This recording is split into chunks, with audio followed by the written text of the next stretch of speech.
ഇന്നലെ എല്ലാവരെയും ഞെട്ടിക്കുന്ന ഒരു വാർത്തയാണ് പുറത്തു വന്നത്. അതായത് എവിക്ഷനിൽ ജിസേൽ തക്രാൾ പുറത്തായി എന്ന് പറഞ്ഞ്. സത്യം പറഞ്ഞാൽ ഒരു അൺഫെയർ ആയിട്ടുള്ള എവിക്ഷൻ ആയിട്ടാണ് തോന്നിയത്. പക്ഷേ ഇപ്പോൾ കിട്ടിയിരിക്കുന്ന ഒരു ന്യൂസ്, ജിസേൽ തക്രാൾ പുറത്തായിട്ടില്ല, സീക്രട്ട് റൂമിലേക്ക് മാറ്റിയിരിക്കുകയാണ് എന്നാണ്. കൂടാതെ ഇവിടുന്ന് പുറത്താവുന്ന എല്ലാ കണ്ടസ്റ്റൻസിനും ഫ്ലൈറ്റ് ടിക്കറ്റ് ബുക്ക് ചെയ്ത് കൊടുക്കുന്നത് ഇൻഡിഗോ എയർലൈൻസിലാണ്. ഒനീലിന്റെ ഫ്ലൈറ്റ് ടിക്കറ്റ് കൺഫേം ആയിട്ടുണ്ട്.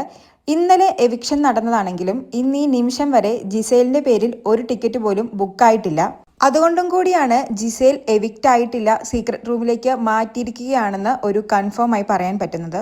കുറച്ചാഴ്ചകളായി ജിസേൽ ഡൗൺ ആണെങ്കിലും ഇപ്പോൾ പോകേണ്ട ഒരു കണ്ടസ്റ്റന്റ് ആയിട്ട് എനിക്ക് തോന്നിയില്ല. എനിക്ക് തോന്നുന്നു മുൻ സീസണുകളിലും, അതായത് സീസൺ 6ലും ഇതുപോലെ നോറയെ എവിക്റ്റ് ചെയ്ത് സീക്രട്ട് റൂമിലേക്ക് മാറ്റിയിരുന്നു.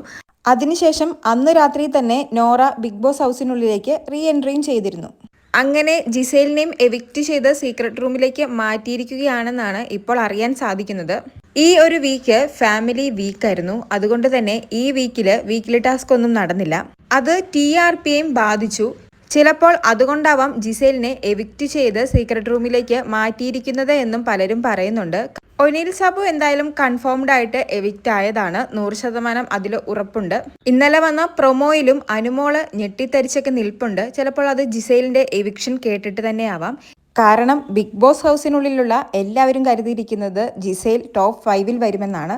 ടോപ്പ് 5 ജിസേൽ ഡിസേർവിംഗ് ആണോ എന്ന് എനിക്കറിയില്ല. പക്ഷേ ഒരു ടോപ്പ് 7 അല്ലെങ്കിൽ ടോപ്പ് 8 വരെ ജിസേൽ ഡിസേർവിംഗ് ആയിരുന്നു. കഴിഞ്ഞ സീസൺ